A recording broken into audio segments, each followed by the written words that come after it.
Hi everyone, this is a video about numeracy.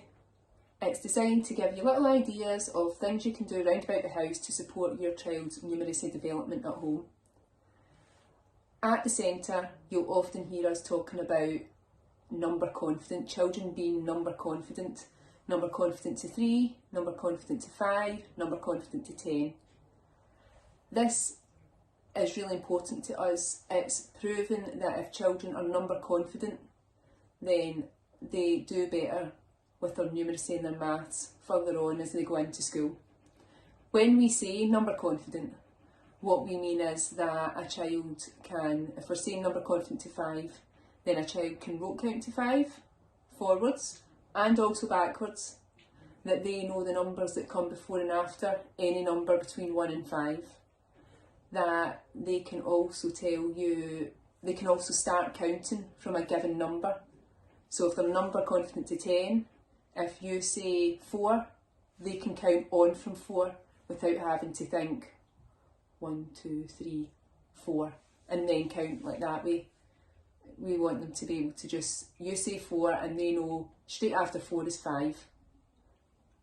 So these are some ideas that you can help to support that learning. Also help them to spot numbers that are missing from a sequence. It will help them to sequence numbers, help them to recognise the numbers, help them to do some touch counting, and hopefully they'll be quite fun as well. Okay, so the first thing I've got here is a cardboard box that I got something delivered in, and I've made it into a little parking area for cars.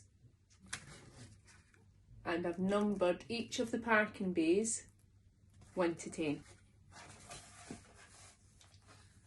Now, if your child is working in numbers 1 to 3, you could just make a small parking bay. If they're working 1 to 5, make it numbers 1 to 5. As much as we like to challenge children, sometimes you don't want to overwhelm them either. So just whatever numbers that your child is working towards, number the bays with their numbers. If they're past 10, feel free to challenge them.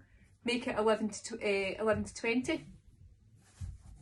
And what I've done is, I've got some cars and I've put the numbers, the matching numbers on the cars. And the idea of this is really just for them to recognise the number and match it up.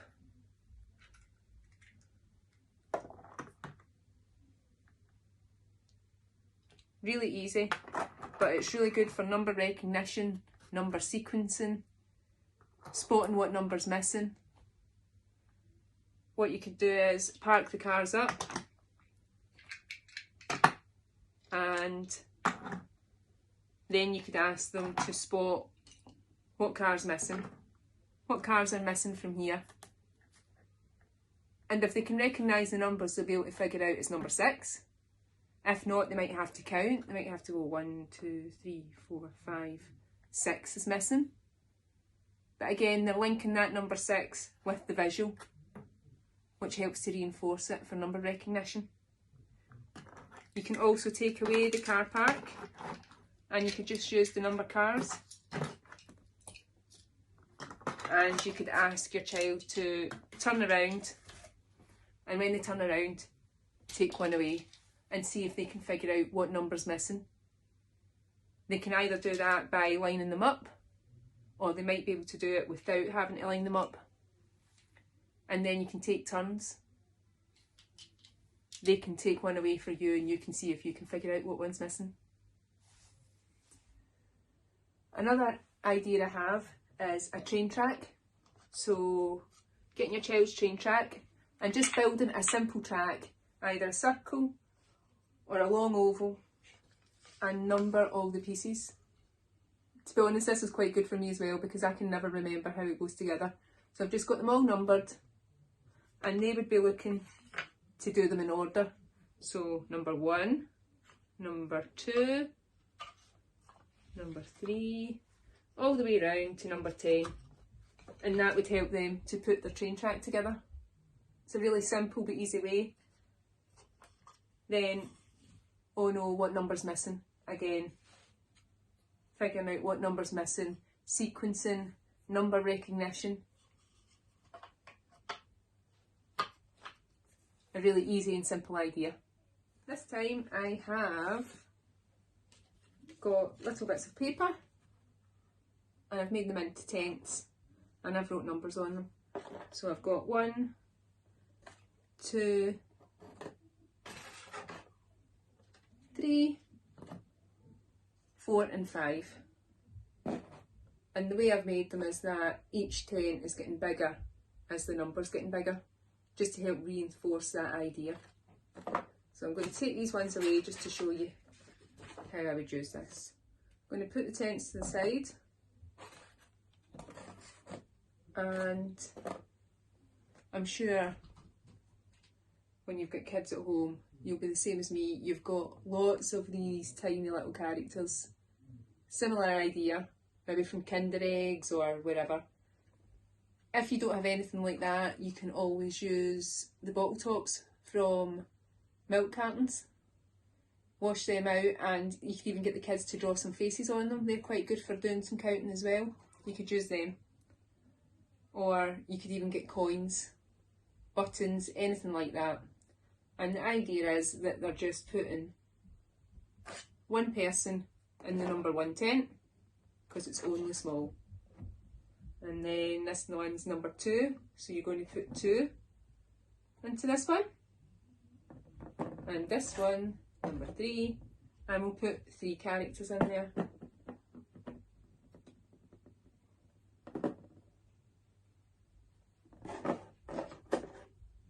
Again, really simple, really easy, but you could make these tenths up and you could just leave your kids to play.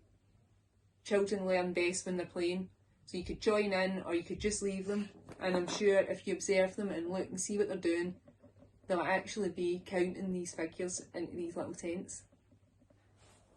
Okay, this is my final activity, and it's really a fun one for your kids.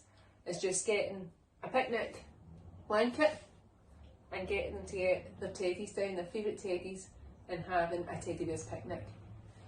The idea of this is that you give each teddy their bowl or their plate, whatever they're going to use, and you've got some things that your child can be counting out. So I've got some cereal here, but you could also have some other things. You could have some pasta shapes, you could have some marshmallows, carrot sticks, anything that isn't too expensive that your kid could just be counting out. And you'll maybe set, best way to do this is probably to model it first rather than just set it up and kind of let them get on with it. And the best thing to do is go round and tell them all, oh look, here's Teddy. Teddy, he would like 4 pieces of cereal, and encourage them just to count out 4 pieces of cereal. 1, 2, 3, 4. And then, oh, Rabbit would like 2 pieces of cereal. 1, 2. Not only is this good for counting, it's also good for their understanding and their listening attention. So, oh, let me see, Dragon, he would like 7 pieces of cereal. 1, 2, 3, 4, 5, 6, 7. It's quite good when children are counting to encourage them to take their time, slow down. So sometimes they might be tempted to take the bowl up and go 1, 2 and do it really fast. I would encourage them to keep the bowl as far away as possible from the teddy that they're going to give them to. So maybe over here, and then they've got to actually pick it up, and the time it takes when we put it in is quite a lot of thinking time and quite a lot of time for them to count the number. 1, 2, 3. And also that they're saying the number as they pick it up. 1, and then drop it in. I hope that's been helpful, and there'll probably be some more ideas that I posted up. It links quite well to some of the ones that have already been put up by the girls. So good luck, and if you try out any of the ideas, or if you've got ideas that you've been using at home, feel free to let us know. We always like to see what's going on. Thanks, bye.